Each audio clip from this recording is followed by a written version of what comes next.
O cemitério é um palco para histórias que desafiam a lógica e testam a coragem dos que ousam atravessá-lo.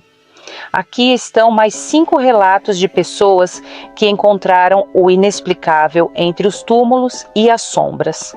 Cada um revela um fragmento de algo maior, algo que talvez não devesse ser descoberto. Fernando, 50 anos, relojoeiro aposentado. Minha esposa foi enterrada em um cemitério na zona rural.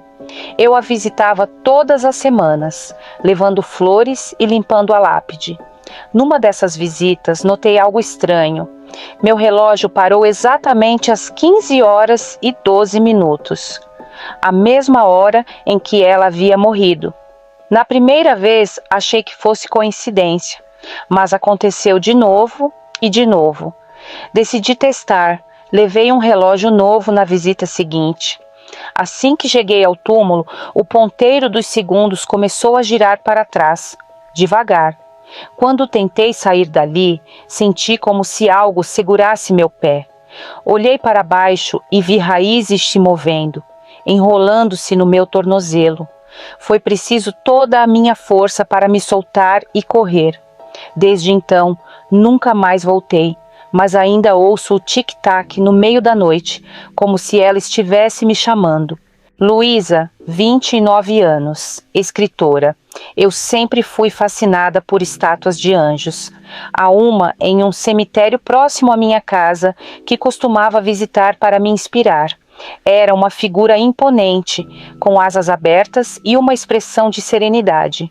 Numa tarde, enquanto desenhava o anjo, senti como se seus olhos estivessem me observando. Achei que era minha imaginação, mas algo mudou. O olhar antes calmo agora parecia cheio de raiva, e percebi que as pupilas haviam escurecido. Fiquei assustada, mas continuei desenhando, tentando ignorar o desconforto. Quando terminei, olhei para o desenho e percebi que, em vez de um anjo, eu havia retratado uma figura monstruosa, com asas deformadas e garras no lugar das mãos. Ao voltar dias depois, a estátua estava completamente destruída, como se algo tivesse escapado dela. Nunca mais consegui passar perto daquele lugar. Rafael, 37 anos, motorista de caminhão. Minha rota noturna sempre passava por um cemitério.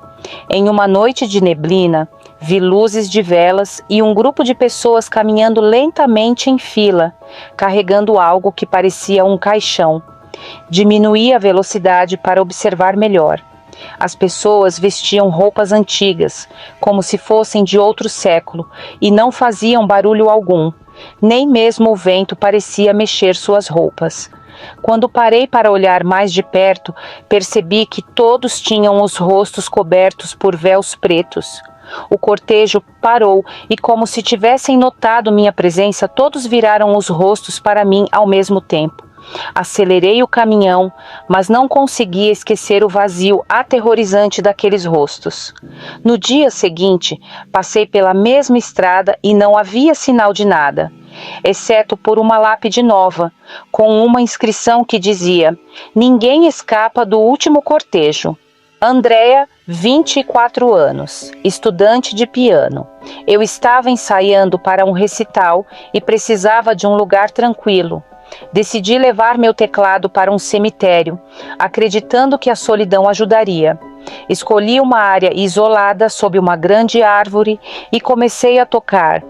Logo percebi que algo estava errado. Cada nota que eu tocava parecia ser seguida por um eco, mas não havia nada ao redor que pudesse causar isso. O som não era apenas um eco. Era como se alguém estivesse tocando comigo, uma fração de segundo depois.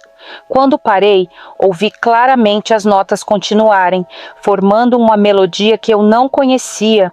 Levantei-me para ir embora, mas as teclas do meu teclado começaram a se mexer sozinhas.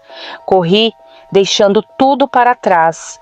Dias depois, fui buscar meu teclado, mas ele estava irreconhecível, com as teclas cobertas por marcas de algo que parecia ser garras.